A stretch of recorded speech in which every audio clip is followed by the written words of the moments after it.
me Betsy. I have a mustache. Good evening, all you mustachioed women out there. I'm Dan, the mustachioed man, and today I'm joined by Keith, the also mustachioed man. You're watching SUP, our sadistic show of insanity. Oh, I've got my shades. Oh, there we go. Your future's so bright. There we go. Yeah. So SUP is our show where we just talk about whatever, and we just kind of chill, like the kings that we are.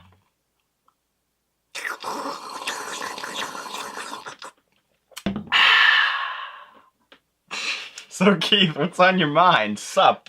So, SUP. When we were talking about doing a SUP tonight, well, we were supping around. Didn't really have a topic until we started listening to some music when we were setting up all the things. Mm-hmm. And I happened to put on some Daft Punk. Daft Punk! Because we're going to get into that, why it reminded me in a little bit.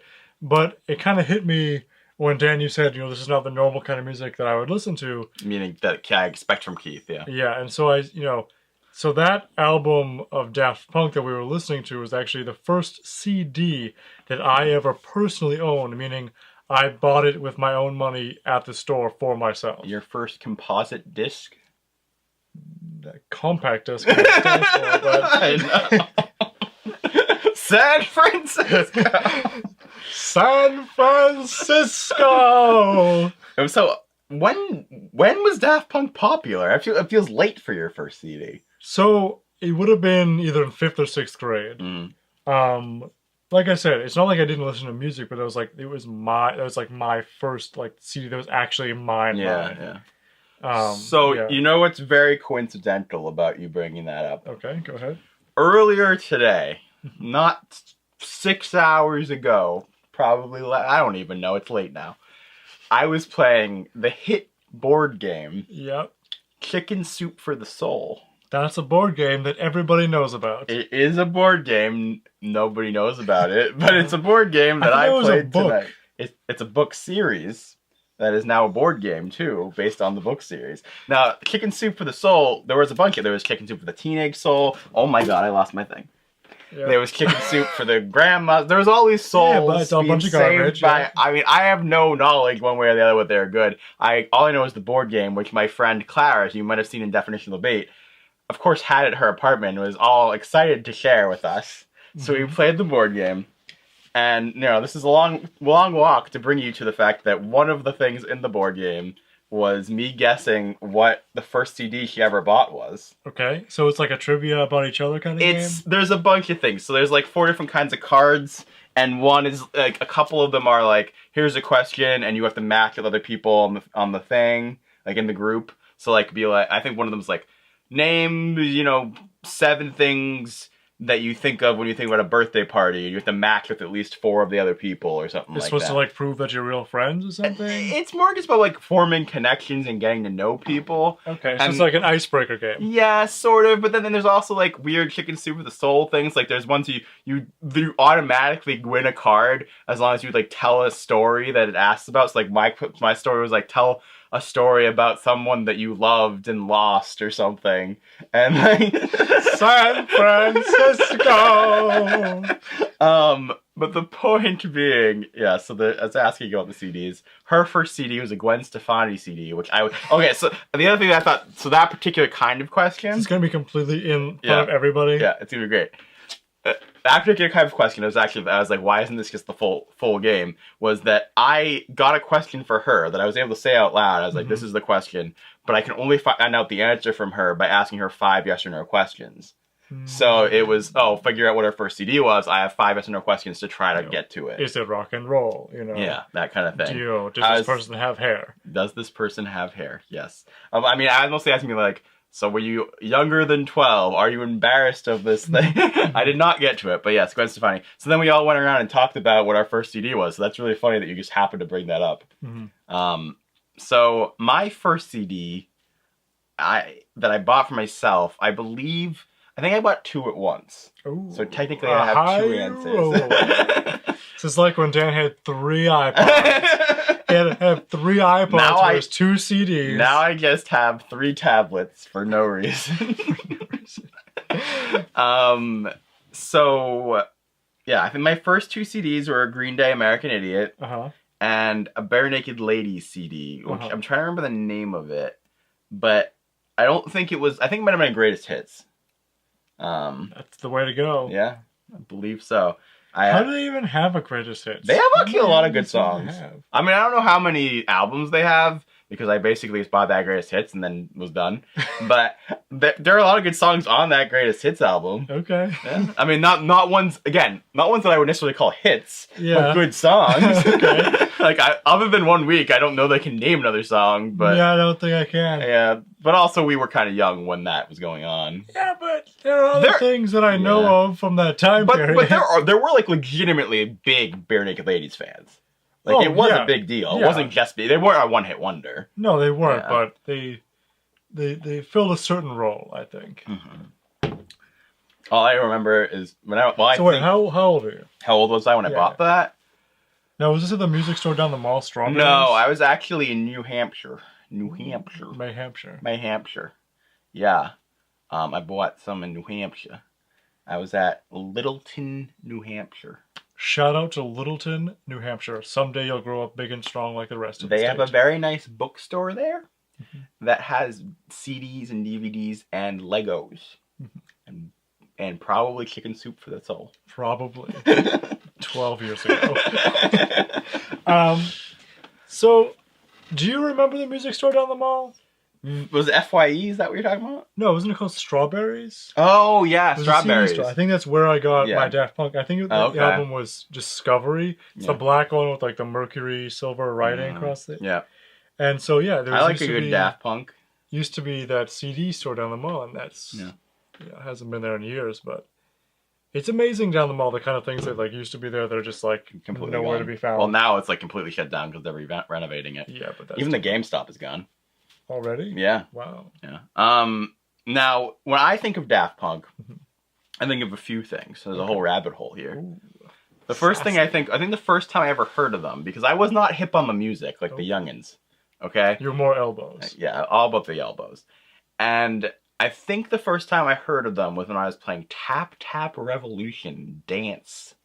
Or Tap Tap Dance, I think. So that's like a phone version of... It was like a phone version of Guitar Hero, was all the rage. No, of DDR. Tap Tap Revolution? Yeah, I know. Dance Dance Revolution Dance. It must be the same franchise. I mean, I think it was a ripoff. I don't know that it was actually the same thing. I mean, because they weren't arrows. It looked more like Guitar Hero to me. But I guess I just don't really think I forget Dance Dance Revolution's a thing because I like never played that. Whereas I played a lot of Guitar Hero. Yeah, speaking of them all, again the arcade. Yeah. But yeah, so I had my iPod that I had jailbroken. One of 3. Yes, and I jailbroke it before the App Store even existed, which is like weird to even think of a time where iPhones didn't have app stores. And so I could get like any app I wanted that they didn't even have apps available. That's a bad boy. Then they had the apps available and you could get any app that was for pay, you could get for free by breaking in like that. And then, but it was actually one of the Tap Tap games. I forget which one it was, but one of them, there's a long celebrated franchise. Oh no, you don't understand. There was like Tap Tap like 1 through 4. There was Tap Tap Dance. There was like specific band Tap Taps. It was all up in this. It was like one of the first early big deals because it was the Guitar Hero craze. It was the it was the music craze. It was the touch colors craze. Yes, it really was. And so, but a lot of the ones, especially in the early ones, were like weird things, like weird indie bands that like they could get the rights of songs to. Right, yeah. So I thought Daft Punk was like this weird thing nobody knew about. Yeah. And I remember playing Technologic over and over again on that, and it was a lot of fun. And it was because it was like really fun to go with. Like it was perfect for that kind of game. So then I was like, oh yeah, this is good shit. And then I was like, oh, they're a big deal when they were they did the music for Tron, which they do a really good job on. The best part of that movie is the music, probably. Yeah. I mean, that movie, I don't know that it's good. No, it's not. But it's a good experience. I like the ambience. Yeah. The ambience of that is really good. I'd be interested in watching it now because so much of it was the visual, not necessarily. it was just like it was a good art design, right? Yeah, It just looked but cool. other than that, nothing Yeah. happens. Yeah, no, it's not a good plot, not a good character or anything. Yeah. But anyway, back to me stealing and being a bad person. Yeah. One of them had some good programming in it, and they could tell that I got it illegally. Uh-huh. And I opened up the app one time, and it might have been one of the new apps that I got, and it said, "Hey, we know that like you got some illicit means or whatever, and like we're just like a small little indie company, and like we really could use your money, and like we're not some like big corporation, like every little bit counts, and like we'd really appreciate it if you could like throw us some bucks and thanks, and like we understand, but and I was just like, I was very sad. And I never did that again. Yeah. And it worked. It's good on them. I don't know that I actually paid for it, but but I didn't do that ever again. I learned my lesson. Because I don't know if I've ever told you this. Few things in the world hurt my heart more than hearing that like a small business is struggling or like fails. Oh, like that like really makes me sad. Like there's this episode of The Office that makes me so sad. So I'm taking you down so many rabbit holes. I know. Right? I mean, I'm waiting to like every time you stop. I'm like, okay, I'm gonna have this discussion as a branch off. Okay, bar that. Have this discussion as a branch off. I'm gonna tell you about The Office, and then I'll throw the reins back to you. I'm gonna have to suck it back a little bit. Yeah. Okay. So there's this episode of The Office called Prince Family Paper. Yeah, that's words. Yes, and Michael Scott is very excited because he's tasked Captain of Finance. Yes. Baron of the world. He is tasked by his boss to try to look into them and see if they can take any of their clients, learn anything they do. Why are they successful? He's like, ooh, I'm going to do corporate espionage. It's so exciting. And he's all into it. He's like, I'm evil and all that stuff. He's ridiculous, Michael Scott. But then he goes there and it's this really nice family. And it's like, oh, like the little grandkids are there learning math, and they're giving him coffee, and they're being really nice, and they're super naive because they're trusting people, and they let him see all of the client lists and all this stuff. And it's like, oh, and then like his tire, like he's feeling worse and worse, and then like his tire breaks as he's trying to leave, and they help him with his tire. And they're just like the nicest people ever, and it's like this is like his dream, like everything he ever wanted in life was like a family and all around the paper industry and whatever. But then like he's with Dwight, and Dwight like doesn't let him go back on it and tell them what's happening. And so then you don't really know what happens with that. But then a few episodes later, Michael, spoilers, has quit Dunder Mifflin and is looking for a new job. And he calls Prince Family Paper, and on the recording they're like very sadly like, we shut down after 40 long years. And like you hear like the kids crying in the background. And obviously it's a joke and really over the top, but it makes me really sad. Okay. It makes me really sad. And cut. Now, let's jump back a few stories. Yeah. So let's get into the fact that you didn't know about Daft Punk. Yeah. Because I'm surprised because I seem like such a Daft Punk. I can almost 100% guarantee that you were exposed to Daft Punk well before that. Yeah. Because on Toonami, they played the music video with the blue, and there was like blue people in anime. I think it was Harder, Better, Faster, Stronger. Really? But I'm pretty sure it was from the album I was talking about. If it wasn't that song. Yeah. And so it was this music video of these like alien people and just doing wacky things. Yeah. And maybe we can show it if I find it later. Maybe. And so they had the song. So I know that you must have been exposed to that because they played it for about a year. It was on all the time. Yeah, maybe. I mean, probably us. I probably didn't know it was Daft Punk. Yeah. Yeah. I mean, it is a classic. I'm just still surprised. So, like, was that pre your, like, I'm only listening to classic rock phase? Yeah, it was like 6th grade. Okay. So it was like either the end of 5th grade or 6th grade. And so I remember this very vividly. I had this really crappy Sony CD player. It was silver. It was just one of those little ones. I think I still have one of those, like, right around here. And the headphones that came with it. Yeah. And I remember being on the bus in 6th grade with my CD and my CD player and the headphones, and they would just constantly skip Yep. on the bus. Yep. Just constantly And they would sell you those ones that like will revert anti-skip would never work. Constantly skipping when you have a portable handheld CD player. Oh my god. Just never it's like the slightest bump if you're just walking with it, it's constantly skipping, and you're just trying so hard to enjoy your music. I'm gonna take you down another pathway. Okay. Do you remember Skip It? Yeah. I never had one. I remember the commercial. I had to skip it. I'm sure you did. It was great. I skipped it. Moving on. Dan and the... No. This is like the Dan and the Tale of the 100 Segways. Well, I always wanted a Segway. But then... Well, you had to skip it, so you couldn't afford a Segway. You spent all your money to skip it. My mom, when Segways were first introduced, my mom promised me that when I turned 18, she would buy me a Segway because I can't drive cars. Well, that's a stupid promise. And then she never did, and I always held it against her, and that's why she's dead now. What? She's not dead now. Do they manufacture Segway still? Oh, yeah. Yeah. Okay. As I just feel like it's a niche market. I'll see those like weird tours. They have them at like Disney World and stuff. Security guards with them. Yeah. But I'm not sure if those are like off-brand or what. Honestly, I think the technology that went into them ended up being worth more than the actual idea. Yeah, I'm sure. For different, actual robotics and stuff like that to stabilize. Yeah. But yeah, I was gonna say this whole idea of our early music and stuff like that would have maybe made more sense back in the day, but then I couldn't have gone on 30 tangents and felt okay about it. So, what else are we gonna talk about? Well, penguins? I like penguins. Well...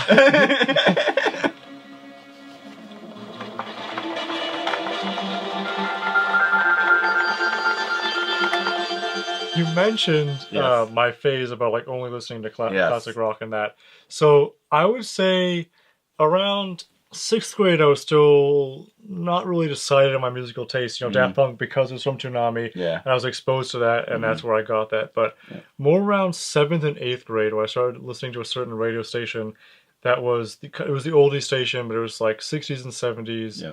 But including some of the more poppy or diverse genres there. Yeah, which is what I grew up with because my dad stopped listening to music after the 70s and would just keep... When you say stopped, you mean stopped looking for new things to consume? Yes. Yeah. And then it was really 9th grade into high school where I switched to a different radio station. And it was really like, this is like the 70s rock. This is like, Led Zeppelin, The Doors, that kind of thing. And so Keith I know and love. And there was, most of, my... I'm not going to call it adult life, but most of my... Adolescence. My late adolescence. Adolescent and late adolescence. I was really anti-contemporary music. Yeah. And that kind of defined who I was for a long time. I'm a lot less like that now, and I have a lot more diverse taste, but you straight up put on the EDM channel before. Yeah. That's very not Keith. I don't even know you anymore. Well, I think I do have very discerning musical tastes, but I think they're just wider. Yeah. They're wider now. Yeah. I don't understand what happened to rock. Disco. And bad hair bands. I mean, in the modern era... Like, obviously, there's still rock music. There's still successful rock bands. There's still good new rock bands. But, I mean, I understand that, like, we've moved on to a place where, like, hip-hop and rap and stuff is very popular. And that, like, has sort of taken on what rock was to a lot of people. But I'm confused as to how there isn't, like, really mainstream, like, new rock stuff happening. Because, like, it confuses me when we have something like a couple months ago... The trailer for Thor, people really liked because it played an immigrant song in it. And these are including people who aren't classic rock fans. That are just like, this song is awesome. And just fits it. Yeah. So I think I do have a fairly strong opinion that can maybe my answer to this. Which is because what is avant-garde and kind of the fallout of avant-garde becomes what's popular changes. And I think with rock, with a lot of things, the attitude kind of over-eclipse the actual content of it. Yeah. And so the way that we have it now is the people, for the most part, making rock music as professional musicians or whatever level intermediate between that is, it's people who are doing this more in a revivalist way or trying to preserve a kind of attitude, often like Americana kind of attitude, which means the people that are bringing in more creative and fresh ideas and trying to do something unique are the people that are going to different genres. They're going to a thing that is more avant-garde, more contemporary. Because, you know, they can have a band, they can play great music, but it'll just be decorative. It'll be calling out to something else. It's like a jazz musician who's playing old-time jazz music just to keep that tradition alive, as opposed to, you know, taking jazz through the life of like the avant-garde jazz and, you know, killing it in its own artistic fireball. I just don't know that I believe that like that genre has hit every note that it can hit. No pun intended. I mean, nothing does. It just it becomes, once it stops becoming the edge of it, the people that are going to do things on the edge of it aren't doing it, and then it's not as good. That's what it really comes down to. Yeah, I guess. But I guess it's not just that it isn't as good. I just don't think that we're getting like almost anything. It's a numbers game. Yeah. You know? I don't believe that there isn't an audience that would still want new good stuff like that. Because there's so many people like you and I that loved that as teenagers that would go back to that aesthetic. And there's so many, and it's been going on, like, how many trailers have I seen with Sympathy for the Devil or, you know, like, More Than a Feeling or whatever, you know, like, and like even, I mean, we have the Guardians of the Galaxy, the entire thing is 80s music. And so there's clearly a desire for that kind of music. And I don't understand why there isn't a business imperative that is making that. You know, it's not, it is definitely not going away. There's definitely like, you know, like Jack White or like, you know, the Black Keys. There are bands that are still doing it. I mean, maybe less so now. Maybe it's more like 5 years ago. But there are definitely still contemporary bands making good rock music that's fresh and, you know, calls back to certain styles and sounds, but still has its own voice that's very unique and does what it's going to do. But I think that it's just, it's a numbers game. Less people doing it, so you have less good things. People pay less attention to it, so it doesn't get elevated to the same thing.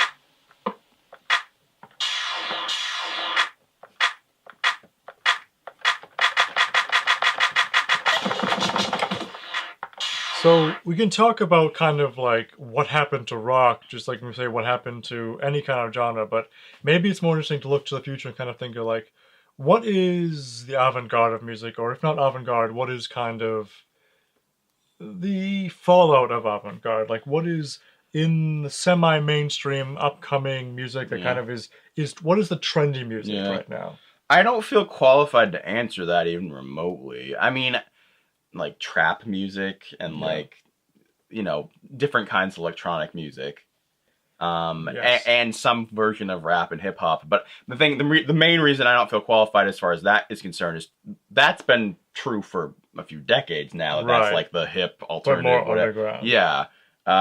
So I don't know what specific stage it's in and how it's changed since it started, and how it's evolving.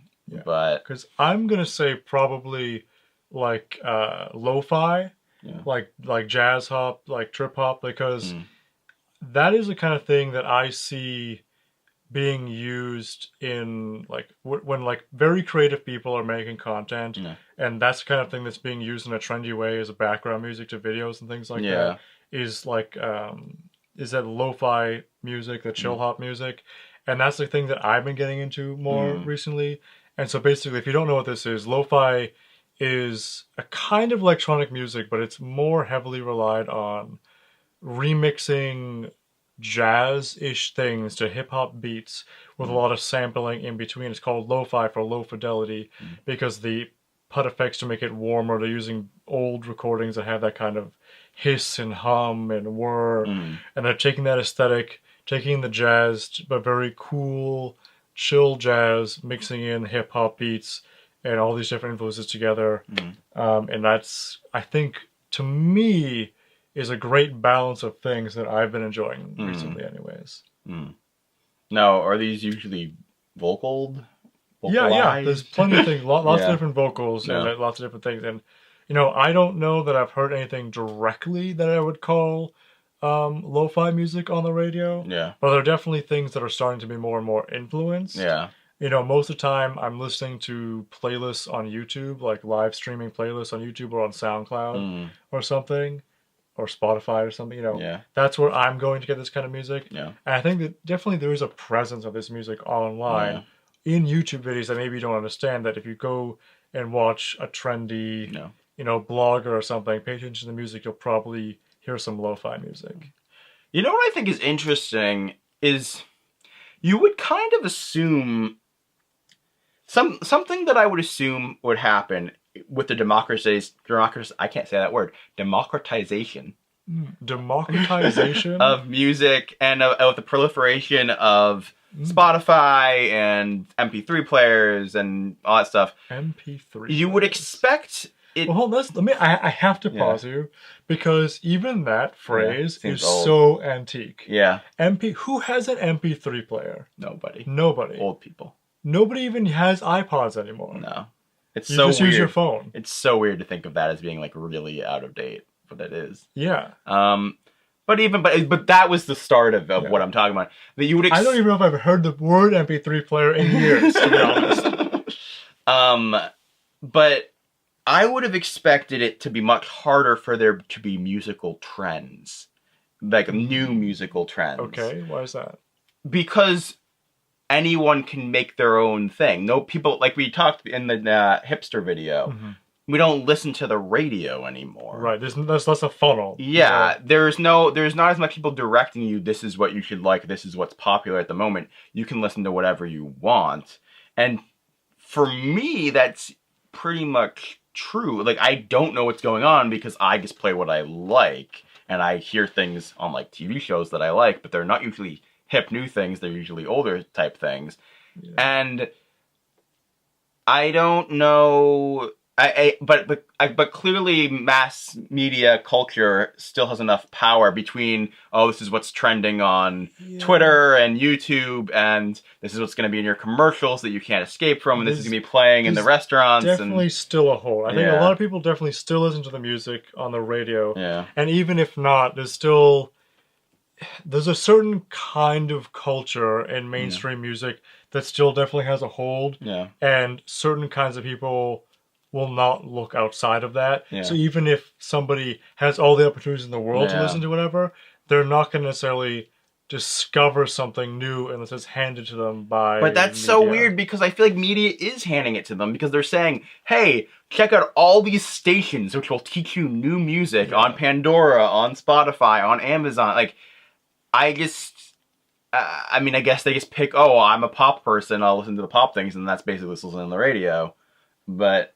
You know what I think too? I think that what music is to people can mean different things. Yeah. Because I do feel like for a lot of people, music is something that it's less about the actual music and more about the commonality with other people and more about sort of like the hyped feeling that you can get you to as opposed to enjoying the music for what it is. And like, say you listen to Pandora, you might hear a song you never heard before, and you just would enjoy it and let it go, as opposed to stopping and say, hey, what's this?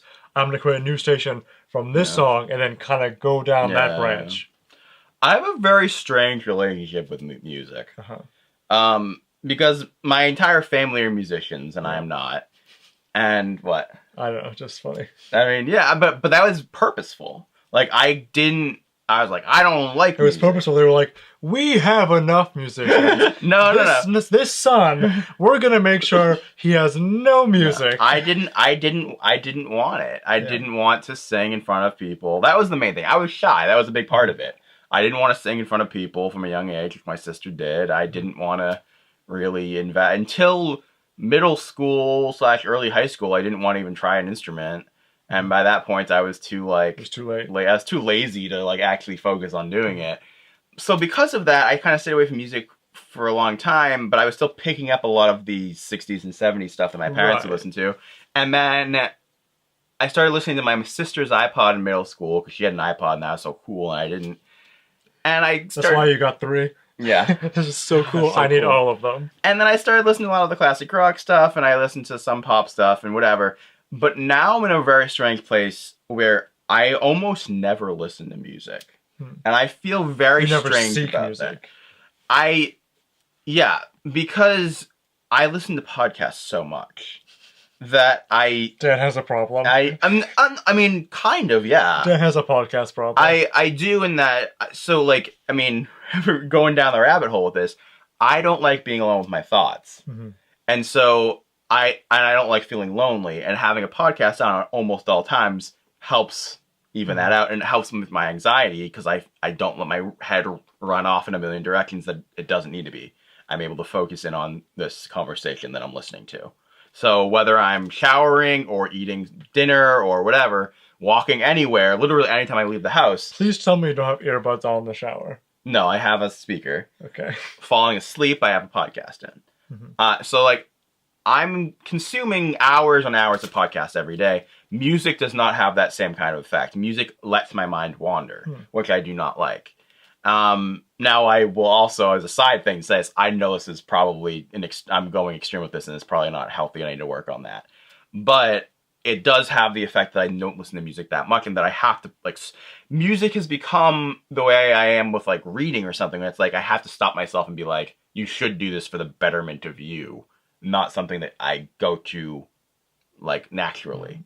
And it's a strange thing because I've also felt this way and said this to other people, that to me, music is like one of the few things in life that like makes me feel like I believe in God, or that like ever makes me feel close to God. Interesting. And why is that? There's something in it that transcends, like, it's just magic. Like when you like, there's nothing I like more than when I'm just like listening to a song and I'm like moving quickly in some fact. Like if I'm on a bus or in a train, or if I'm walking in the rain or on a swing or whatever, the combination of movement and music, like, I feel like I'm being transported to something higher. And so you would think that I would want to be listening to music more often, but I think it's like overly consuming in a way. It has to be special. Yeah.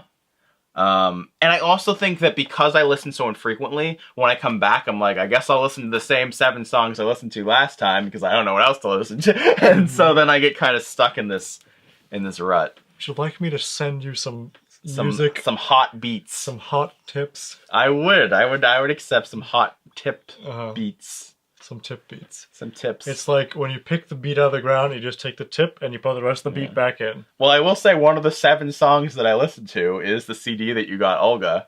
When was that? Like a year ago or whatever. Like last Christmas or something? Yeah. Which one was that? Portugal the Man? Yeah, I think that's right. Okay. That sounds right. At the, what was the, something about Jesus.